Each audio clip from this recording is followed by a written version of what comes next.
Okay, let's really nail one concept down. It's an important concept. I just want to just make it very, very clear. In general, organic molecules have an abundance of hydrogen. Organic molecule has abundance of hydrogen. They're excellent fuels. Why? Because their bonds, the hydrogen bonds, are the source of the electrons, whose energy will be released as the electrons fall down the gradient and transfer to oxygen. So hydrogen is really the supplier of the electrons for this. So they may ask you, where is the energy coming from? Who's providing the electrons? The hydrogen is, right? And is transferred from the glucose to the, that's how the end, so the summary for the respiration indicates that hydrogen is transferred from glucose to the O atoms in O2, but the important point is not visible in the summary equation is that the energy state of electron changes in hydrogen with its electrons is transferred to oxygen.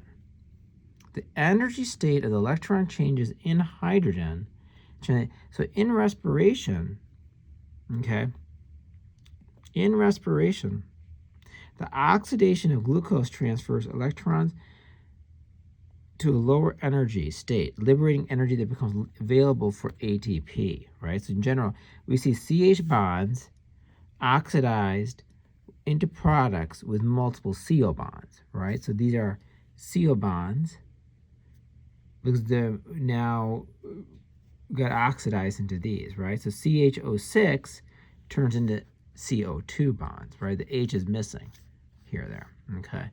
That's the important concept, is that the H provided the electrons, okay? So the main energy yielding foods, carbohydrates and fats. That's why fats are so full of energy. Why? Because there's a shit ton of CH there, right? So there are the reservoirs of electrons associated with hydrogen, often in the form of CH bonds. Only is the barrier of activation energy that holds back. So they need to be activation energy. Remember that. Otherwise, if there was no barrier of activation energy, then this shit would be just exploding left, right, and center, right? They'd be releasing hydrogen atoms all the time, right? Without this barrier, a food substance like glucose will combine with the oxygen instantaneously, right?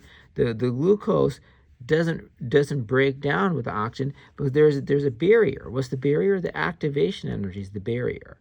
This is an important concept. The activation energy is actually a barrier. Okay. And so that's important. Body temperature is not high enough to initiate this process. Oh, this is important. The oxygen burns in air, releasing 686 per mole of 180 grams of glucose. Real important. Okay. Now you got that concept of hydrogen, how important it is as the driver of providing electricity, and oxygen being the acceptor of electrons. And remember, the breakdown of glucose is exergonic. This number you're probably going to nail into your head, 686. At some point it's going to come. All right? Now there's also a little, oh yeah, I forgot to mention this. Catabolic pathways do not directly move the flagella or the pump cellulose. What removes these? Remember the ATP did. Remember all that, right? Remember what moved the flagella?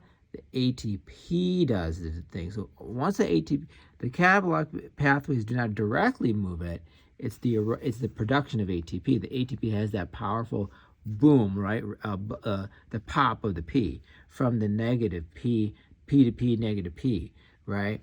At the end. They're the ones that do all the work. They're the ones that polymerize the DNA. It's the power of the movement of the phosphate groups from the nucleotides that power it, okay? So you have to keep making ATP because it's powering the cell. If you don't have any more ATP, the cells won't be able to do all their work. Okay. I think we beat that up. Now, if energy is released from fuel all at once, then it's not going to be efficient, right? It's just going to explode and game over. We need stuff to do things as constantly.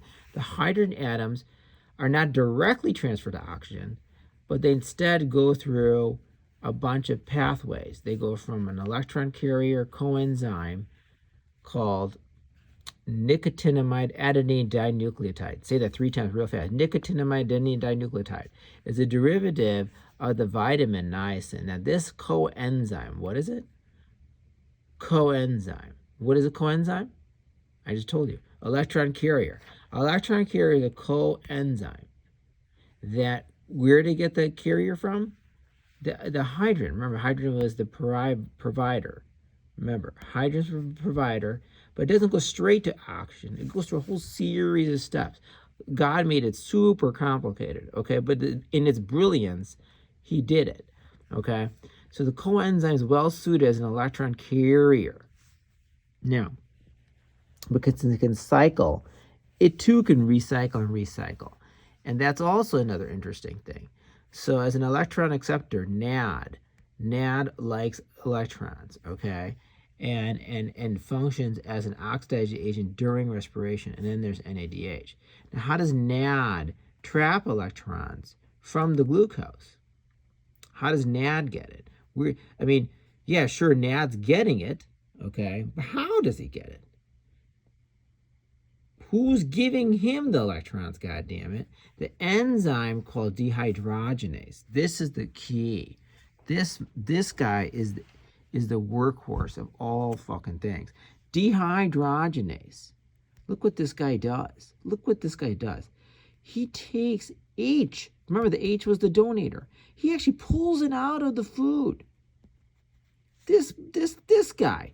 He pulls it out of the food, and look what he does. He gives 2 electrons to NAD. So NAD's picking up 2 electrons, and then the 2 H's, the protons, 1 H is added on, okay, to this nicotinamide, and then another H just kind of leaves, a proton leaves.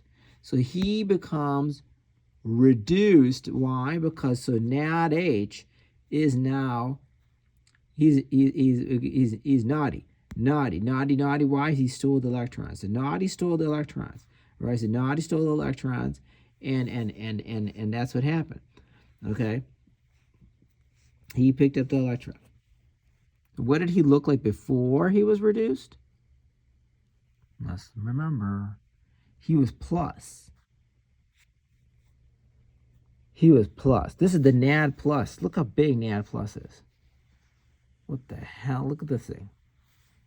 This is the craziest looking thing I've ever seen in my life. So it is dinucleotide, okay? The molecule consists of 2 nucleotides. NAD is 2 nucleotides. So obviously it has to have 2 phosphate groups. If you have 2 nucleotides, you have 2 phosphate groups. Remember that. If you have 2 nucleotides, wait, why do you have two phosphate groups in this one?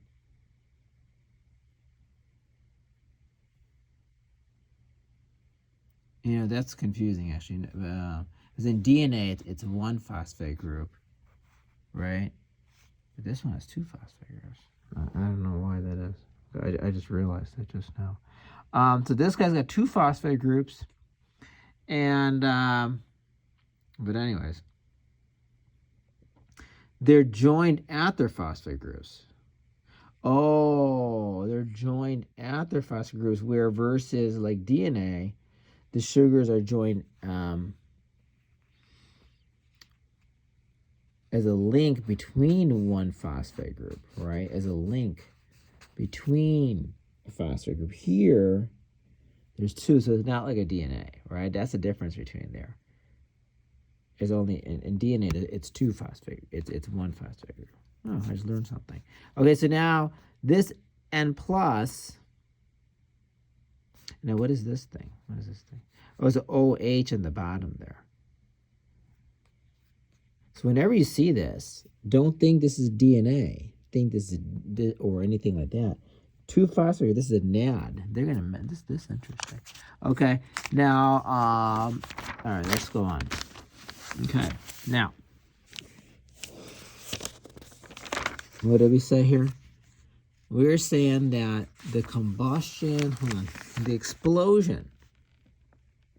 Oh no, explosion. Okay. Oh, here we go. How do electrons that are extracted from the glucose store this potential energy in NAD? So this NAD is now holding the electron, right? So the story's not over. Finally, how does NAD get deliver this to oxygen? Remember, it will help to compare the redox of cellular respiration to a simpler reaction, the reaction between hydrogen and oxygen forming water. I don't think you need to know this. You need to turn it. Okay, now, second, it's occurring in one explosion. A respiration uses an electron transfer to break the fall of electrons to oxygen. Basically, electron transport train is it's like a train, actually. It's not even a chain, it's a train. It's just it's a delivering from the NAD, okay, which is at the top of the chain. And who's going to be at the bottom? Oxygen, right? Oxygen's at the bottom of the chain. He's capturing the electrons along with the hydronuclide to form water. So this guy's just waiting. That's the whole point of electron chain. But look at this point. No ATP is produced here.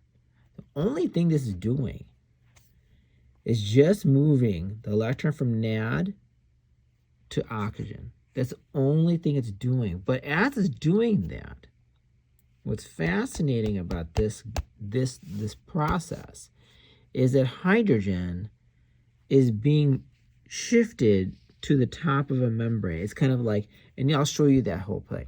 And that's all that's happening. So NAD, electron transfer from NAD to oxygen is an exergonic reaction with a free energy charge of negative 53 kK. So instead of energy being released and wasted in a single explosive like this, it moves down in a series of reactions. And that's important. This is a really important concept, right? That's the electron transport chain, bottom line. It's NAD to oxygen, right? Now, therefore, electrons transfer from glucose to NAD, okay, that's that part we got. Goes from glucose to NAD, and then NADH, and then NADH takes the electron transfer chain and goes to oxygen. That's typically, basically the path. That's the whole concept of everything. NAD is the delivering everything out, okay? So NAD's important, okay? NAD's really important. So in summary, it's glucose to NADH, and then NADH goes to electron transfer chain to oxygen. That is cellular respiration in kind of a nutshell, in a very broad way to look at it. Okay, now we're going to break it down to little pieces and bits, and enough that you're just going to be like, what is going on here? Okay, but this part is really important. Okay, so now let's break it down into the bits. We're going to break it down to bits. Let's just take a look at this kind of cute picture. Let's see what this picture is all about. So we got the food, remember? Dehydrogenase. He's the badass. He's pulling the two H's from food, right? And giving those to NAD. NAD's waiting, okay? And he's picking up the two H and 2 electrons. Then once NADH got those, he drops off the electrons to the electron transport. And now the two E's drop down and goes to the oxygen and becomes water. Now, ATP is not made in the electron transport chain. This is a really important part. ATP is made over an ATP synthase. Anyways, we are gonna this shit is you're okay. Now the party begins. Okay, so glycolysis, which occurs in the cytosol. Why does it happen in cytosol? So that's where the sugar is, God damn it. Sugar is in basically floating around outside the mitochondria, right? That's where all the sugar is. Well, if the sugar is out there, you got to take care of it out there. So glycolysis and then pyruvate oxidation, citric acid are the catabolic pathways that break down everything. There's 3 steps, basically. There's glycolysis on the outside and pyruvate oxidation and citric and oxidative phosphorylation. So you're going to hear the term oxidative phosphorylation, and you're going to hear another term, substrate phosphorylation. What is substrate phosphorylation? Oxidative phosphorylation. And substrate phosphorylation and substrate phosphorylation. Different ways to make your ATP, right? And that's the whole concept. The whole thing is creating our energy shots, the ATPs. Because these guys are the ones that store those pops, right? They have the pops. But you gotta make it. You gotta make these special candies. You gotta make the special candies so then they can deliver their pops. So now what it is glucose in the outside turns into pyruvate. Now pyruvate is actively transported. It takes energy to move pyruvate into here. You have to, and then acetyl-CoA is a high energy thing that it gets attached to pyruvate, and that's another carrier of energy to citric acid, which also is a maker of ATP. But guess what? Electrons are carried into here via NAD and FAD. Now, what's interesting, what's fascinating about this whole situation is NAD on the outside from glycolysis. Don't get involved with this directly.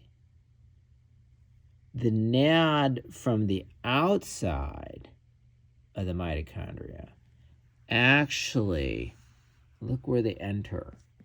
They enter directly to oxidative phosphorylation. Important to keep in mind this thing. The other NAD. All right, now you're going to start like, what the? This NAD here came from the electrons that are still, because where's the electron transport chain? Have you ever seen it? Over here in the oxidative phosphorylation. This NAD came from over pyruvate oxidation. It will eventually come from glycolysis, but he's not inside the mitochondria. All right, we're this is getting crazy. We're going to start talking now of why things are crazy. So there's glycolysis, there's pyruvate oxidation, and oxidative phosphorylation. All right. Okay. Let's just break it down. Glycolysis, which occurs in the cytosol, begins in the process of breaking glucose into 2 molecules of pyruvate. This is key. 2 molecules of pyruvate. Pyruvate enters the mitochondria as oxidized. Pyruvate is oxidized. What do we keep doing to sugar? Keep oxidizing sugars, right? Keep oxidizing your organic molecules, right? You keep oxidizing them, right?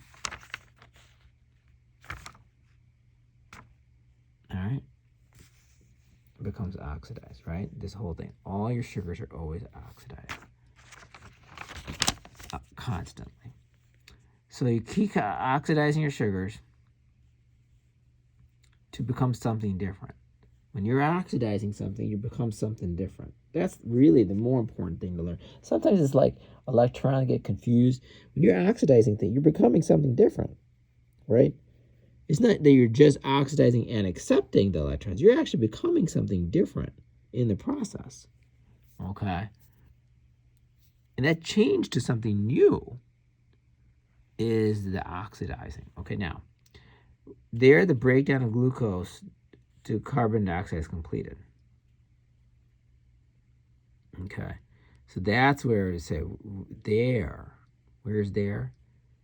At the citric acid is where carbon dioxide is made. This is key.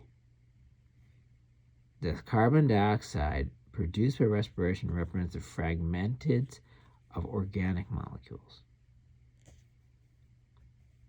All right, so really that carbon dioxide is, the O2 is actually coming from the breakdown of all this shit. That's where it's happening.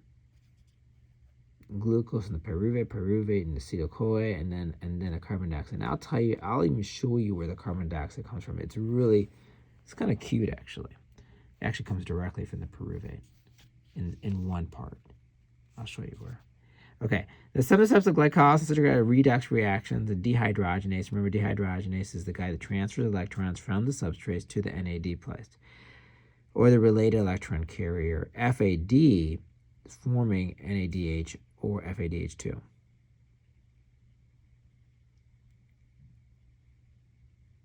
So we'll learn more about FAD. FAD is kind of interesting. FAD's tricky, but he's cute. Okay, so what do we say? At the end of the electron, at the end of the chain, the electrons are combined with oxygen. Remember, I think they've said this about 15 times now. This mode of ATP is called oxidative phosphorylation because it's powered by the reaction of electron. Bottom line is, you see the word oxidative phosphorylation, it's kind of basically a fancy way of saying electron transport chain, period. Now, it includes, though, not just electron transport chain, it includes chemiosmosis. Remember, the electron transport is not actually making ATP. What makes ATP? Chemiosmosis.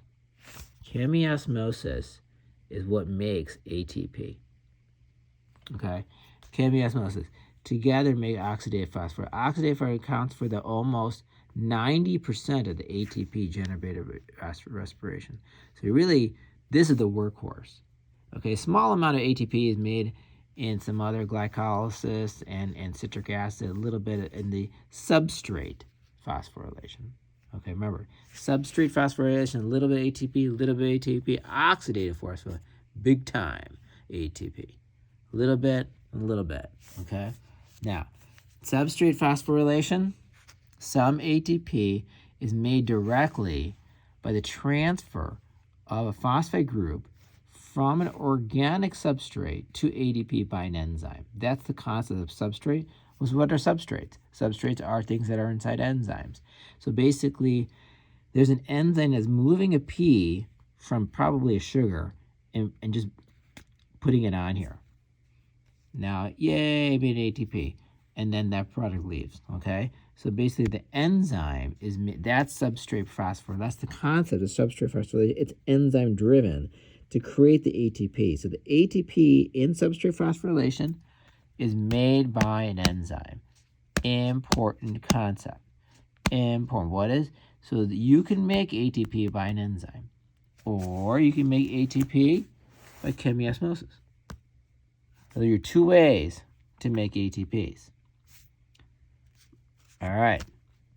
You're going to get this. You're going to love this. Now, again, the substrate molecule here refers to organic molecule generated as an intermediate between the. So this substrate molecule here, it's kind of like one of the breakdown products of glucose that has a P attached to it. You may be, what the hell? What substrate are you guys talking about? What the hell is that? We'll get there. All right, hang on.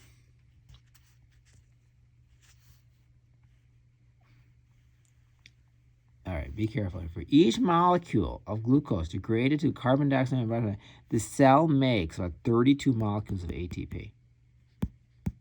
That's pretty cool. For one glucose, 32 ATP. And each ATP has 7.3 molecules of energy. Now, respiration cashes in a large denomination of energy banked with the glucose. Remember, to break down glucose, you get 686. That 686 is not all ATP. Here it is what? 32 times 7 is how much? 210. So out of 686, 210 is only ATP. So really, only 30% of free energy of glucose becomes ATP. This is a really important concept. This will be on your test at some point somewhere in your life. So that means 66% is then what? Turned into heat, right? So if assuming the 100%. So yeah, out of 100%, 66% is heat. The remainder is finally stores ATP. Remember, we had said there's only two things, ATP and heat. Remember the core one, right? Energy is the carbon dioxide, water. Energy is ATP and heat. So energy was defined as 686. Well, out of 686, you only have 32 ATPs, and each of those have 7. That means the rest is heat, right? So it means it's not 100% of the glucose turns to ATP. Majority of it turns into heat. 30% turns into ATP. And that's just efficiency. It's actually pretty efficient, it turns out. It may not sound efficient, but it's actually pretty damn good. Now, all right, moving on. Okay. This is where, you want to have a party. You should take this to a party or a bar, and you'll make a lot of friends. Okay, so this is what you can do. This is what you do. You take glucose, okay? Start off, remember, OH, CH2H over there. First thing that happens is hectokinase. We're gonna go through each molecule because basically you're gonna need to know this. Not now, maybe for orgo, you're going to need to know this for biochemistry, you're going to need to know this probably for this class too. Okay, now, hexokinase transfers a phosphate group from ATP. Remember, this is a Poole reaction. It's like and we're actually energizing this. This is much more reactive. The charged phosphate traps the sugar in the cell. So that's the glucose doesn't leave. This is what keeps it in the cell so that it can do this. It's a trick. It tricks the glucose to staying and not leaving. Now, this is where it's interesting. This, for some reason, just turns into fructose. Like this. Turns into fructose. This is the key step to regulate of glycolysis. This guy, phosphofructokinase. What does he do? He adds another charge to the fructose molecule. Well, look at this weird-looking fructose molecule. It's a fructose 6-phosphate. Remember our before where was the CH2OH? It was on the bottom, so it was called a regular fructose. But this one's a fructose 6 because we're thinking 1, 2, 3, 4, 5, and then 6 is up. So 6, and that 6 is phosphated. Or maybe it's not. I may be wrong. But anyway, so that's what it is. Is now it's a 1,6-phosphate. So the phosphofructokinase adds a phosphate to the fructose, and now it becomes a bisphosphonate, right? Bis means 2. Now bisphosphonate breaks down into 2, G3P and DHAP, mostly to this. It breaks down into this. glyceraldehyde. Okay, glyceraldehyde with the phosphate. Now, G3P is a really important substrate between here and photo and all this kind of thing. Remember, this is still glycolysis, goddammit. Now, this is where remember, this is where the dehydrogenase, this is how dehydrogenase actually works. Remember we were talking about how does dehydrogenase get the two H's from the food? Dehydrogenase hasn't even started. Even though the glucose is here, dehydrogenase starts doing his business over here. What he does, it's interesting, okay? There's a lot going on here. This is unbelievable. You think about it. You got the phosphate groups hooked up to this guy. He's coming over. He's actually now just been stealing two H's from him. So he has now become a biphosphoglycerate. He's changed. But he just gained a P. Okay. So G3P is oxidized to transfer formula Na using energy from the redox reaction, a phosphate group. So this energy from this exergonic redox reaction. This is concerned an exergonic redox reaction. Okay, this whole concept. It gives the phosphate group, for this, a phosphate group is attached to the oxidized sugar, making this a really hot product. This product is bursting with power. It's got double P's, right? Anything that's double P is bursting with power. Now, what's going to happen? Phosphoglycerokinase now makes 2 ATP. These two P's leave. Oh, no, yeah, because there's two of them. So there's four of them, right? There's two of these guys, right? And because there's two of these guys from the one glucose molecule, remember, we're still 1, 2, 3. So there's normally 6 in glucose, right? So remember, it broke that down into pieces there. And so then and now this guy leaves, 2 ATPs leave, leaving another phosphate behind. And we just follow this. And this enzyme relocates the remaining phosphate group, and then basically a little bit more weird things are happening. Creates a more high energy compound, and it keeps making changes and changes and changes and changes. And now another kinase comes along and actually gives and creates 2 ATP left over, because there was 2 phosphates here. Remember, 2 phosphates. For each 2 phosphates, you get to make 2 ATP, right? There's 2 phosphates here, and there were 4 here, but out of those 4, only 2 ATPs were made. And then the other phosphate remained, and then the other 2 are made. So really, you end up with 4 ATPs, right? 2 over here, 2 over there. And then the pyruvate, in the end, that gets made after all this party business, making a bunch of little bit ATPs. Look at this fascinating molecule, pyruvate. What do you see here? You see a little carbon dioxide molecule, don't you? So you'll see that. So you get 2 pyruvates. You get this, and look at a double ketone. Actually, no. You see a carboxyl group,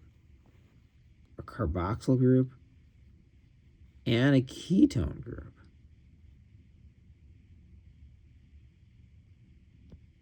Or at least a carbonyl. You can call it carbonyl if you want to. Carbonyl and carboxyl. The 2 carbonyl carboxyl group, that's your pyruvate. Now, in fact, now what we do, we re-summarize this concept, glycolysis. We use 2 ATP. Where did we use 2 ATP? Do you remember? Hexokinase. Hexokinase delivered an ATP here once, and then again. Once to the glucose molecule and once to the fructose molecule. That's how you remember it. One to the glucose, one to the fructose. Hey, if we're going to have a glucose, might as well have fucking fructose, right? So that's what glycolysis is. We're going to change the glucose into a fructose just so we can give it another ATP. So we can actually double charge this mother. That's why it is. So the reason they changed the glucose into fructose, so now we can give it 2 fingers to pick up 2 P's. That's the only reason, okay? Okay, and it's the phosphofructokinase that gives the other P to this already P fructose. So now it's double P, okay? I mean, double P is what phosphofructokinase does. He adds the next P. And this phosphofructokinase is a key step for regulation of glycolysis. So you added 2 ATPs, right? One to the phosphofructokinase and one to the hexokinase. So now there's 2 ATPs are gone, so 2 ADPs are generated, right? So they're free birds. And then the glucose traveling. Now, 4 ATPs are formed. Remember how that was formed, right? Because there were 2 of these guys, right? And then we added 2 Ps. 2 Ps actually joined in. They came out of nowhere. These 2 Ps probably came from, I don't know where they came from. They just came from somewhere. Okay, they're just coming they're joining the party because these guys, the NADH is leaving with it.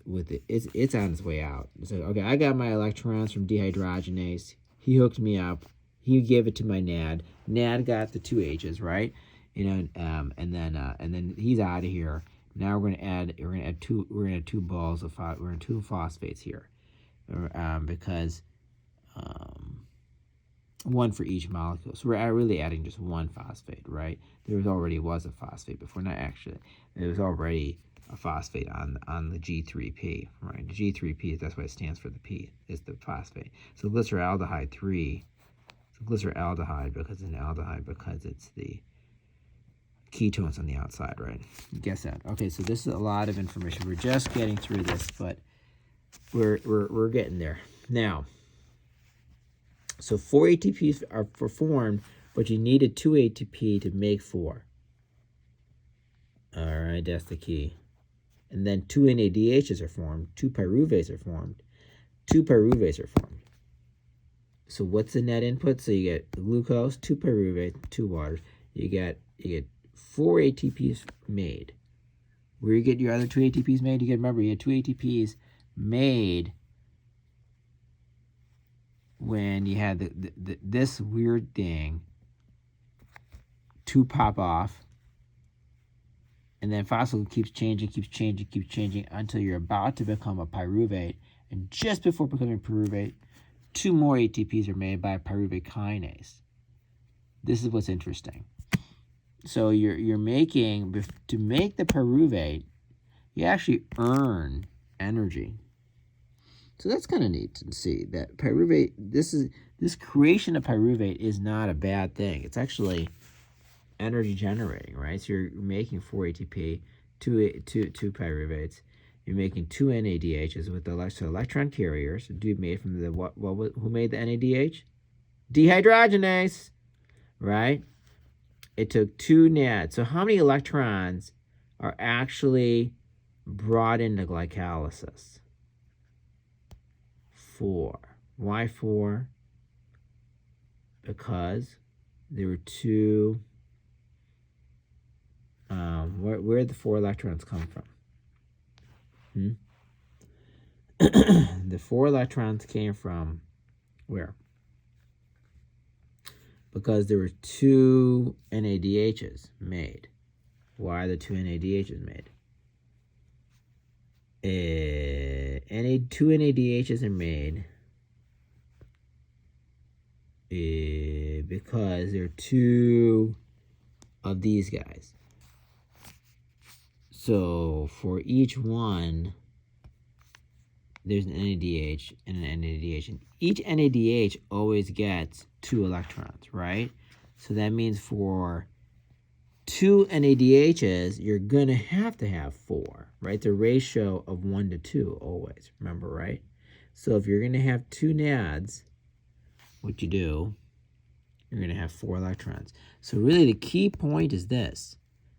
There is now, in this thing, how many electrons are been added here? 4 electrons in NAD. Or one NAD has 2 electrons. It's a double electron carrier. So whenever you ask the question, how many electrons is NAD delivering? 2. Remember, where did we see that picture? Where did we see the picture?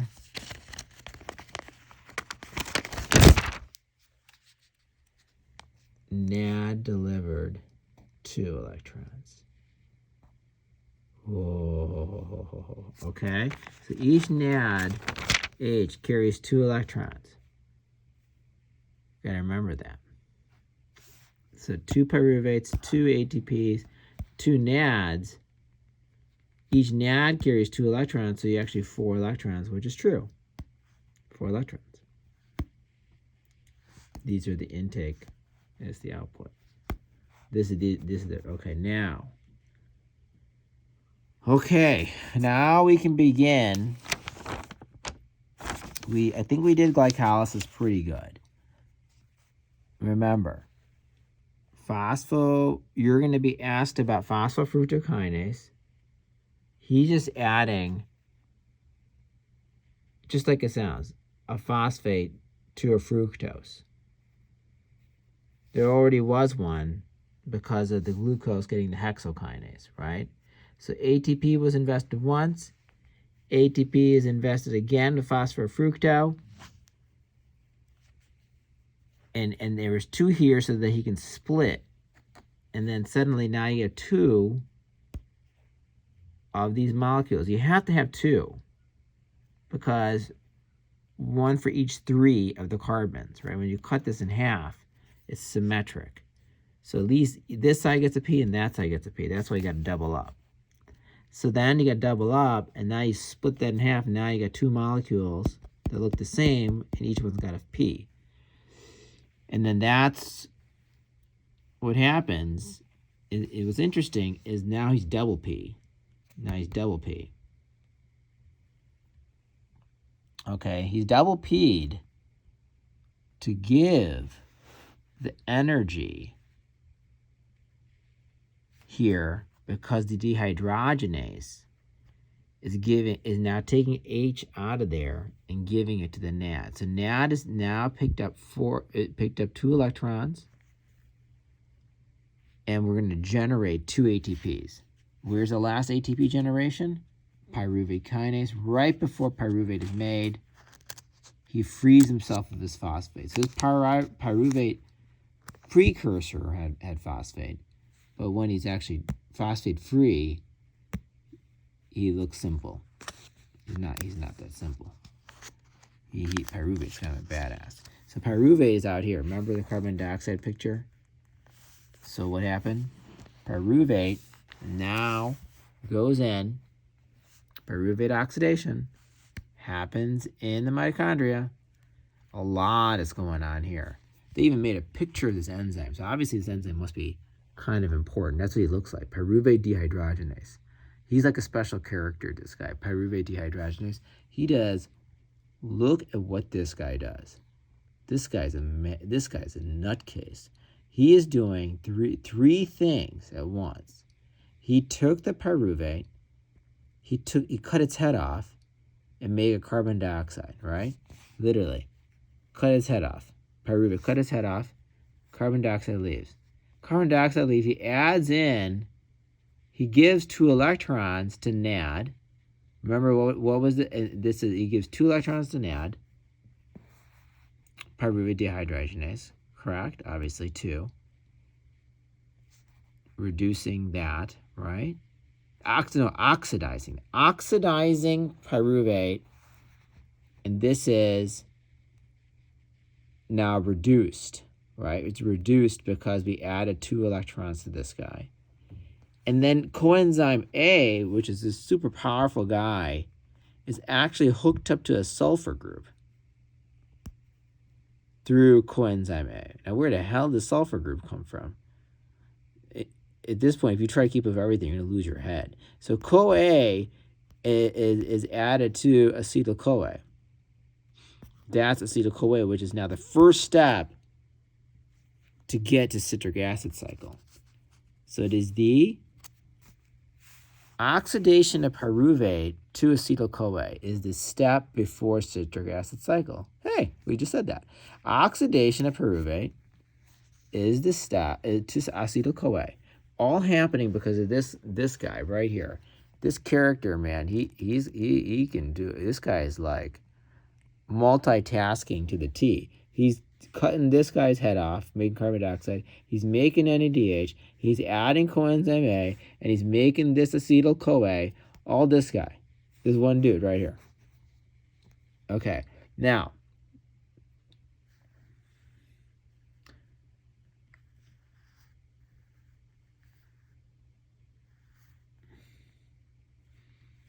But remember, it's a sulfur atom. They're that thing. Okay, now. Oh, my Lord. Okay. I'm already getting tired. But we're just getting started, baby. The party hasn't even started.